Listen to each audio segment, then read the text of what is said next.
Innova एक legendary vehicle है, we all know. Fan following अलग ही लेवल पे है। टोयोटा ने अपनी फ़ैन फॉलोइंग बनाई कैसे? इनोवा और फॉर्च्यूनर से ही। और अब इस नई इनोवा हाई क्रॉस के साथ, जो कि एक हाइब्रिड क्रॉसओवर है, उसके साथ बहुत बड़ी रिस्पॉन्सिबिलिटी आ जाती है कि भाई क्या ये गाड़ी इनोवा के नाम को की लेगेसी को कंटिन्यू कर पाएगी या नहीं। उसके बारे में डिटेल में बताने वाला हूँ एंड में, लेकिन आज स्पेसिफिकली हम बात करने वाले हैं इनोवा हाई क्रॉस के सारे फीचर्स, बिकॉज फीचर्स दमदार है। लिटरली अगर मैं कहूँ तो इतने ज़्यादा फीचर्स दिए हैं ना टोयोटा ने, जो आज तक नहीं दिए, इवन फॉर्च्यूनर लेवल में भी नहीं आते हैं। तो आप उसी की रिप्लेसमेंट कहीं ना कहीं कह सकते हैं कि जिनका बजट फॉर्च्यूनर तक नहीं जाता है, इनोवा में उन्हें फीचर्स भी चाहिए, ऑफकोर्स एक बेहतरीन इंजन, रिलायबिलिटी के साथ साथ सेफ्टी एक अच्छी चाहिए, तो डेफिनेटली वो नई इनोवा हाई क्रॉस की तरफ आ पाएंगे। लेकिन ऐसा क्या है, इतनी तारीफ मैं क्या कर रहा हूँ?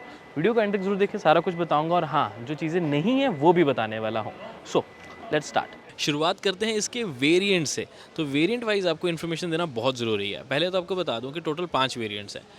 जो गैसोलीन यानी कि नॉर्मल पेट्रोल इंजन है, वो आपको ऑफर किया जाता है 7 और 8 सीट्स के साथ। ये बहुत अच्छी चीज़ है, और इसमें हाइब्रिड नहीं, ये नॉन हाइब्रिड है। इंजन वाइज आपको 174 bhp 205 न्यूटन मीटर्स का टॉर्क ऑफर किया जाता है। बेस मॉडल में लिटरली कुछ भी नहीं है, और आपको यहाँ पर सिर्फ और सिर्फ LED headlamps, 4 speakers, black fabric interior, and साथ में मैनुअल आपको AC यहाँ पर ऑफर किया जाता है। उसके अलावा 2 एयरबैग्स, ABS EBD जो स्टैंडर्ड फीचर्स होते हैं, और व्हीकल स्टेबिलिटी कंट्रोल और hill start assist base model से मिलना शुरू हो जाता है।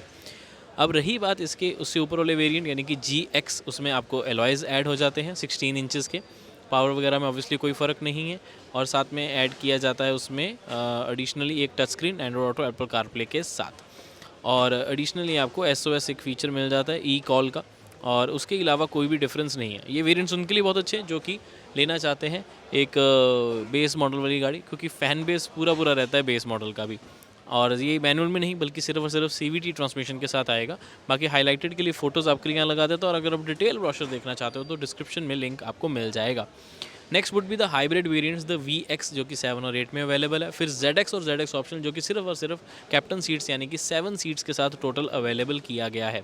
इसमें भी बहुत सारे फ़र्क हैं। ऑब्वियसली टॉप मॉडल में ही आपको पैनोरामिक सनरूफ, ADAS फीचर्स, और जो automatic climate control second zone वाला, प्लस पोल्यूशन फ़िल्टर, और 18 इंचज़ के alloy wheels, 9 speaker system JBL की तरफ से। टॉप मॉडल या टॉप के एक नीचे वाले यानी कि ZX सीरीज़ में ही दिया गया है। तो अगर किसी को सारे फीचर्स चाहिए तो उसे ZX सीरीज़ ही परचेज़ करनी पड़ेगी। 360 डिग्री कैमरा भी टॉप के 2 मॉडल्स में ही है, और टायर प्रेशर मॉनिटर सिस्टम भी टॉप के 2 मॉडल्स में ही अवेलेबल है। अब यहाँ पर सबसे इंपॉर्टेंट आ जाता है इसका इंजन। अब ये एक सेल्फ चार्जिंग इलेक्ट्रिक यानी कि एक हाइब्रिड पावर ट्रेन के साथ आती है। 2 लीटर का नेचुरल एस्पिरेटेड इंजन है, 186 PS ऑफ पावर है, एंड 206 न्यूटन मीटर्स का टॉर्क यहाँ पर प्रोवाइड किया जाता है कंपनी की तरफ से विद द हाइब्रिड इंजन। और रही बात इसके नॉन हाइब्रिड की, तो इंजन ऑफ कोर्स वही 2 लीटर का नेचुरल एस्पिरेटेड, और उसकी पावर कंपैरेटिवली कम हो जाती है, 174 bhp।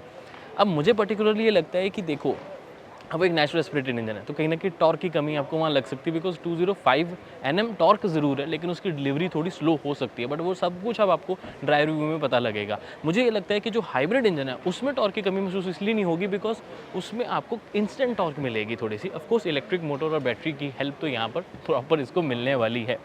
रही बात इसके माइलेज की, 21.1 kmpl की क्लीन माइलेज है, बट सिटीज़ में आप आराम से 20-21 ले आओगे, बिकॉज हाइब्रिड अगेन तो सिटीज़ में माइलेज बढ़ भी जाती है। हाईवे पे 17-18 हो जाएगी, बट अगेन वही, ये सब ड्राइव रिव्यू में पता लगेगा। ओवरऑल इसकी लुक जो है, देखो कहने को तो ये MPV है, लेकिन अब इसकी जो मोनोकोक चैसी कह लो, या इसका जो वेट रिडक्शन भी हुआ है, या फ्रंट व्हील ड्राइव के साथ आई है, ज़्यादा SUV फील कराने लग गई है, चाहे दिखने में हो चाहे अंदर की फील में हो। अगर इसके फ्रंट लुक में आप देखेंगे, ऑफकोर्स बड़ी सारी ग्रिल, टोयोटा का बैच, LED ही प्रॉपर लाइट्स मिलने वाली हैं। यही नीचे आपको DRLs और इंडिकेटर का काम करते हैं। फ्रंट में आपको पार्किंग सेंसर्स, और यहाँ पर मिल जाती है इसकी फॉग लैम्प भी। 360 डिग्री कैमरे का फ्रंट कैमरा भी प्रोवाइडेड है। और सबसे अच्छी चीज़ मुझे इसकी ये लगी कि इतनी ज़्यादा बॉक्सी और मैचो फील करा रही है ना। To be very honest, Innova एक अलग व्हीकल, क्रिस्टा अलग हो गई। इसको नाम ज़रूर इनोवा का मिल गया है, बट वैसी है बिल्कुल भी नहीं, उसे मच बेटर है। अब इनोवा नाम क्यों रखा है? क्योंकि कहीं ना कहीं उसमें जो सेल्स हैं वो इनोवा के नाम से इसको काफ़ी मिलने लगे। अगर एक बिल्कुल एक नया प्रोडक्ट होता टोयोटा हाई क्रॉस, तो शायद उतना अच्छा फ़ैन फॉलोइंग ना लेके आ पाता, बट वही रिस्पॉन्सिबिलिटी पूरी आ जाती है। वीडियो को आगे बढ़ाने से पहले इंपॉर्टेंट मैसेज, अगर आपको किसी भी गाड़ी के स्पेयर पार्ट्स चाहिए, छोटी गाड़ी बड़ी गाड़ी, तो Boodmo is the right option for you. अलग अलग मैन्युफैक्चरर से आपको स्पेयर पार्ट्स मिल जाते हैं, और हाँ, डिस्क्रिप्शन में इसका लिंक अवेलेबल है, तो woodmo.com is the right choice. अब बारी आती टोयोटा हाई क्रॉस के, इनोवा हाई क्रॉस के साइड प्रोफाइल की। सबसे पहले निगाह जाएगी इसके अलॉय व्हील्स की तरफ। सिंगल टोन सिल्वर आपको अलॉय व्हील्स मिल जाते हैं with the disc brake as well. And साथ में सेक्शन की बात करें तो आपको ओवरऑल एक अच्छा खासा साइज़ मिल जाता है। 18 इंचेस के प्रॉपर आपको टायर्स मिल जाते हैं, सिल्वर फिनिशिंग के साथ आते हैं। एंड जैसे कि मैंने बताया आपको यहाँ पर मिल जाती है इसकी डिस्क ब्रेक भी 225/50 R18 है, तो विड्थ अच्छी खासी मिल जाएगी। इतनी कोई बहुत ज़्यादा भी नहीं है लेकिन कम तो बिल्कुल भी नहीं है। माइलेज के हिसाब से ये आपको एक अच्छा ऑफर मिल जाता है। हाइब्रिड की बैजिंग, ओवरवीएम इलेक्ट्रिकली एडजस्टेबल और फोल्डेबल एज वेल। इंडिकेटर नीचे आपको 360 डिग्री कैमरा का लेफ्ट वाला। लेकिन सबसे इंपॉर्टेंट आ जाता है ये रूफ रेल्स नहीं है, because this is an MPV. अब कहीं ना कहीं कंपनी ने इसको एमपीवी वाली फिगर रखने की कोशिश की भी और मेरे को लग रहा सही है। रूफ रेल्स दे देते तो ज़्यादा बड़ा वो आ जाना था और लोग उसको यूज़ करते तो वो हो नहीं पाना था, क्योंकि पैनोरामिक सनरूफ है तो रूफ रेल्स तो आप वैसे भी यूज़ नहीं कर सकते। लेकिन हाँ, अलग से कैरियर लगवाना चाहे तो ऑप्शन शायद हो, बट लेकिन यहाँ है नहीं। वैसे ग्राउंड क्लियरेंस एक्चुअली अभी तक कंपनी ने एग्जैक्ट तो नहीं बताई, बट आई पर्सनली बिलीव कि 195 के आसपास, 190 से 200 के बीच में इसकी आराम से मिनिमम ग्राउंड क्लियरेंस होने वाली है। पीछे की तरफ अच्छी चीज़ ये लगी कि जो ओवरऑल पूरा फ्रेम है वो काफ़ी बड़ा है, तो डोर फ्रेम यानी कि इंग्रेस और इग्रेस में किसी तरह की कोई कमी नहीं होगी आपको और बहुत ईजिली आप अंदर जा पाओगे। एंड रही बात इस तरफ ऑफकोर्स इसका फ्यूल लिड और ओवरऑल जो पूरी लुक है व्हीकल की, that looks very very good. अब ये वही बात आ जाती है कि है ज़रूर एमपीवी, लेकिन क्योंकि क्रॉस ओवरिश लुक है, एसयूवी लुक भी पूरी आ रही है, तो हर किसी को पसंद भी आ रही है। अब नई इनोवा हाई क्रॉस की मेजर हाईलाइट ये कि जो ओवरऑल इसका व्हील बेस है उसे इंक्रीज़ कर दिया गया 100 mm से। अब उसका क्या मतलब है कि आपको रियर में स्पेस अच्छी खासी मिल जाती है। ओवरऑल डायमेंशंस में भी यहाँ पर डिफरेंस है, तो आपके लिए मैं इनोवा क्रिस्टा और ऑफकोर्स नई इनोवा हाई क्रॉस की डायमेंशंस यहाँ पर लिख दे तो आपको बहुत अच्छा आइडिया हो जाएगा। और जैसे मैं सेफ्टी की बात कर रहा था, फ्रंट में डिस्क ब्रेक है, वैसे रियर में भी आपको डिस्क ब्रेक मिलती है, जो कि ऑफकोर्स इनोवा में ड्रम ब्रेक्स मिलती थी, क्रिस्टा में हाई क्रॉस में आपको रियर में भी डिस्क ब्रेक ऑफर की जाती है। चलिए अब इसकी रियर साइड, जिसकी मेरी फेवरेट पार्ट ये लगा कि अब ये ज़्यादा स्ट्रेट है, ऐसा नहीं कि ज़्यादा कर्वी है, और फीचर सारे मिल जाते हैं। शार्क फिन एंटीना से लेके high stop lamp, defogger, washer, wiper, Toyota का बड़ा सारा badge, wrap around split LED tail lamp, design looks really impressive. Hycross की बैजिंग ZX वेरिएंट है, वेरिएंट सबको बताता हूँ, don't you worry. Innova Hycross की यहाँ पर बैजिंग, रियर कैमरा आपको मिल जाएगा, रिवर्स पार्किंग सेंसर्स ऑफर किए जाते हैं। अब जो ADAS फीचर्स हैं वो इस व्हीकल को और ज़्यादा स्पेशल बना देते हैं, बिकॉज सेफ्टी की यहाँ पर बात आती है। सो 6 एयरबैग्स तो हैं ही हैं, प्लेटफॉर्म पहले से 5 स्टार रेटेड है, और उसके साथ साथ आपको सारे जो सेफ्टी फीचर्स ADAS वाले मिल जाते हैं। ABS CBD भी है, electronic stability control, hill hold, ये सारे फीचर्स मिल जाते हैं। तो डेफिनेटली टोयोटा पे आप सेफ्टी को लेकर तो पूरा रिलाय कर सकते हो। रही बात इसकी बूट स्पेस की, तो ये आपको अब पावर्ड टेल गेट ऑफर किया जाता है। अगेन प्रीमियम पूरा फील करा रहे हैं, और अगर आप सीट्स कम्प्लीटली फोल्ड ना भी करो, उनको यूज़ कर रहे हो, तब भी आपको यहाँ पर स्पेस मिलती है। एंड अगेन इसको उठाओगे तो नीचे आपको अलग से कंपार्टमेंट भी मिलता है, टूल किट आपकी सारी यहाँ पर है, नीचे की तरफ आपको इसका टायर मिल जाएगा। मेन बात वही है कि छोटा मोटा सामान रखना चाहते हो तो ईजिली रख पाओगे, और फिर भी आपके पास बड़े बैग्स रखने की आराम से जगह है। बाकी इसको 50:50 में आप फोल्ड कर सकते हो। 991 लीटर्स की बूट स्पेस बन जाती है। That's a really impressive number. तीनों पैसेंजर्स के लिए हेडरेस्ट भी है, बूट लैम्प भी प्रोवाइडेड है, और इस तरफ आपको इसके JBL स्पीकर का सब वूफर मिल जाता है, बिकॉज इसमें 9 JBL स्पीकर का म्यूजिक सिस्टम आता है।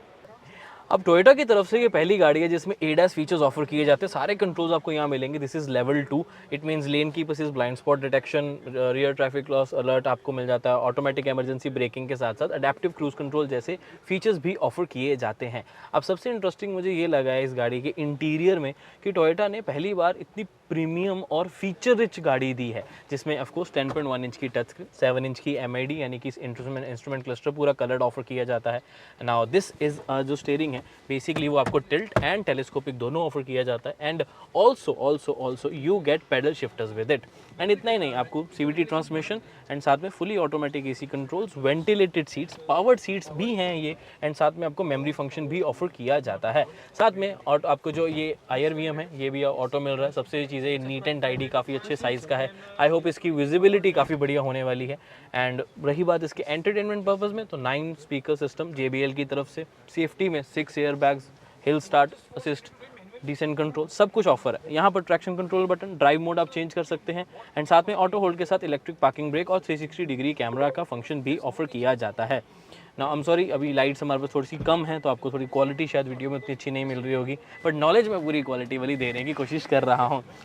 आर्मरेस्ट अच्छी खासी क्वालिटी की आपको और बहुत ही बढ़िया साइज़ की मिल जाती है। All is very soft touch, leg room वगैरह में कोई कमी नहीं है। इधर भी आपको बड़े बड़े कप होल्डर्स ऑफर किए जाते हैं। 12 वोल्ट का सॉकेट, पावर सॉकेट मिल जाएगा। ग्लव बॉक्स आपको ऑफर किया जाता है, वो भी हाइड्रोलिक फंक्शन के साथ, जिसकी वजह से आप टक टक करने वाला बिल्कुल भी नहीं है। So that's a really good thing. और ये छोटी छोटी डिटेलिंग है जिसने टोयोटा में अच्छा उन्होंने काम किया है। अच्छी खासी स्पेस आपको यहाँ पर बहुत ईजिली दिख सकती है। ये वाली सीट आपको मैनुअली एडजस्ट मिलेगी ऑफ कोर्स। और सबसे इम्पॉर्टेंट, अब इस व्हीकल में मेरे को जो लगता है कि टोयोटा की तरफ से इनोवा में अगर हम देखें स्पेसिफिकली, तो पैनोरामिक सनरूफ आपको ऑफर की गई है। Now that's really really good, वो भी एम्बिएंट लाइटिंग के साथ। हैलोजन लाइट्स हैं आपको साइड पे, बट ओवरऑल आपको पैनोरामिक सनरूफ डेफिनेटली पसंद आएगी। अब सेकंड रो, यहीं पे आपको मेन कंफर्ट मिलने वाला है, बिकॉज पावर्ड ऑटोमन सीट्स भी हैं। हालांकि इसमें अभी प्रॉब्लम यही है कि की मेरे पास नहीं है, बट पावर्ड आप देख सकते हैं फिर भी काम कर रहा है। ऑटोमन फंक्शन यानी कि काफ्स को सपोर्ट मिल जाता है आपको एडिशनल। और अगर आपको सीट को आगे पीछे करना है तो आप यहीं से करोगे। तो बेसिकली ये बटन से आप रिक्लाइन कर सकते हो, इससे आप सीट आगे या पीछे कर सकते हो। तो कुछ आपको इलेक्ट्रिक मिलेगा, कुछ नहीं। जैसे कि स्लाइड करना चाहते हैं तो मैनुअल है, क्योंकि आपको ऑफकोर्स थर्ड रो में भी जाना है तो इलेक्ट्रिक देते बहुत टाइम लग जाता है। तो रिक्लाइन ज़रूर आप पावर्ड वे से कर सकते हो, और ऑटोमन फंक्शन जो है उसे भी पावर्ड वे से यूज़ कर सकते हैं। हालांकि लेग रूम ऑफकोर्स इनोवा है भाई, ज़्यादा मिलेगा ही मिलेगा। स्टोरेज अच्छी खासी, यहाँ पर भी आपको एक एडिशनल 4 kg लोड के लिए मिल जाता है। पीछे की तरफ आपको प्रॉपर रेयर एसी वेंट्स के जो कंट्रोल्स हैं वो मिल जाते हैं, बिकॉज वेंट्स ऊपर की तरफ देखने को मिलेंगे। नीचे आपको USB टाइप सी के 2 पोर्ट्स हैं, और ऑफकोर्स फ्लैट फ्लोर की मदद से यहाँ पर काफ़ी ज़्यादा आपको स्पेस मिल जाती है। एंड ऑफकोर्स 2 सीट्स हैं, एंड जो ये कैप्टन सीट्स दी गई हैं, और साथ में आपको कप होल्डर्स भी ऑफर किए जाते हैं with a small tray as well. And panoramic sunroof और एम्बिएंट लाइटिंग साइड्स पे आपको मिल जाती है, ब्लू कलर की ही, जिस तरीके से आपको बाकी टोयोटा की कार्स में मिल जाते हैं। ब्लू कलर ही रखते हैं। इनोवा में भी आगे मिरर के पास आती थी, IRVM के पास, बट अब पीछे सनरूफ तक पूरा प्रोवाइड उसको किया गया है। मेन चीज़ वही है कि आपको स्पेस काफ़ी ज़्यादा मिल जाती है। हालांकि रियर सीट्स वेंटिलेटेड नहीं है, लेकिन आपको अगर मैं थर्ड रो इसकी दिखाना चाहूँ तो कुछ इस तरीके से आपको थर्ड रो में जाना पड़ेगा। थर्ड रो में अगेन वही कंपनी कहती है 3 लोग आराम से बैठ सकते हैं अडल्ट्स। मुझे ऐसा लगता है कि 2 ज़्यादा अच्छे से बैठ पाएंगे, तीसरा बच्चा बैठ पाएगा, बट ये भी बहुत बड़ी बात है। ऑफ कोर्स जो लेग रूम है वो तो मिनिमलिस्टिक ही आपको मिलेगा, कोई बहुत ज़्यादा नहीं है, बट इट्स अ गुड कहीं ना कहीं स्पेस, और इनोवा उस चीज़ के लिए जानी जाती है। मुझे लगता है कि एग्जिस्टिंग इनोवा क्रिस्टा जो होती है उसमें थर्ड रो में थोड़ी ज़्यादा स्पेस है, या बराबर कह सकते हैं, बिकॉज ये सीट अब आगे होगी तो मेरे को लेग रूम अच्छा मिल जाएगा। एंड ऑफकोर्स जो ये पीछे वाली सीट्स हैं वो भी रिक्लाइन है, आप इनको काफ़ी रिक्लाइन करके कंफर्टेबली बैठ सकते हो, बट ऑफकोर्स आपकी बूट स्पेस जो है वो कम हो जाएगी। बट आपको यहाँ सॉकेट्स मिल जाएंगे, 12 वोल्ट का सॉकेट, और साथ में कप होल्डर्स भी ऑफर किए जाते हैं। इधर भी आपको स्टोरेज मिलती है। रियर में भी आपको लाइट मिल जाएगी for the third row, and साथ के साथ आपको AC वेंट्स इस तरफ दिए जाते हैं, तो थर्ड रो में भी प्रॉपर ठंड लगेगी। अब मेरा मानना ओवरऑल गाड़ी को लेकर क्या है, देखो साइज़ बढ़ गया, लुक्स बढ़ गए, फीचर्स बढ़ गए, और इंजन से माइलेज भी बढ़ गई। अब मेन बात आती है कि प्राइस कितना बढ़ जाता है उस चक्कर में। So I personally believe that 25 lakh से 30 लाख का एक शोरूम इसका जस्टिफाइड होगा। दैट वोंट से कि यार 20 लाख से 25 लाख तक जाएगी, बहुत अच्छी गाड़ी, ऐसा नहीं मैं करूँगा। मुझे लगता है कि जिस तरह के इसके फीचर्स, जिस तरह का टोयोटा का नाम है, इंजन का 2 लीटर है, तो टैक्स भी देखो ना कितना ज़्यादा दे रहे हो। साइज़ और जो ओवरऑल साइज़ है बेसिकली, और इंजन की वजह से आपको टैक्स भी ज़्यादा देना पड़ेगा। तो कहीं ना कहीं एक शोरूम प्राइस 25-30 लाख जाएगी, और इसमें टोयोटा को ब्लेम मत करना, बिकॉज ये गवर्नमेंट को जाना है सारा पैसा। तो एनीवेज द पॉइंट इज़ कि मुझे पर्टिकुलर लगता है कि एक चीज़ की कमी लगती है कि मैनुअल ट्रांसमिशन है ही नहीं, तो वो थोड़ा सा बहुत निराश करने वाली बात है। और जो आपको नॉन हाइब्रिड वेरिएंट भी मिलता है उसमें सिर्फ CVT है। अब उसकी एक थोड़ी सी कमी मेरे को लगती है, because CVT is not a very responsive transmission. मुझे लगता है कि मेरे को क्विक ट्रांसमिशन चाहिए थी, तो टॉर्क कन्वर्टर में भी हो सकता था, लेकिन टोयोटा है, जापानीज़ है, तो CVT ही कहीं ना कहीं आती है उनके नाम में। एंड मैनुअल ऑप्शन लेकिन ज़रूरी था, I personally feel so. And बाकी मुझे लगता है कि Innova high cross overall package अच्छा है। ADAS फीचर्स हैं, हाइब्रिड है, 21.1 kmpl की माइलेज है, हाईवेज़ पे आपको 17-18 दे देगी, और सिटीज़ में भी 21-22 आराम से दे देनी चाहिए। एंड ड्राइव रिव्यूज़ का शायद जल्दी आ जाएगा, तो चैनल को सब्सक्राइब कर लें, एंड अपने ओपिनियन ज़रूर मेरे को बताएं कि आप इनोवा हाई क्रॉस के बारे में क्या सोचते हैं। So this was everything regarding the all new Innova High Cross. I hope you like this video, and I'll see you on the next one. Until then, drive safe, take care, and bye bye.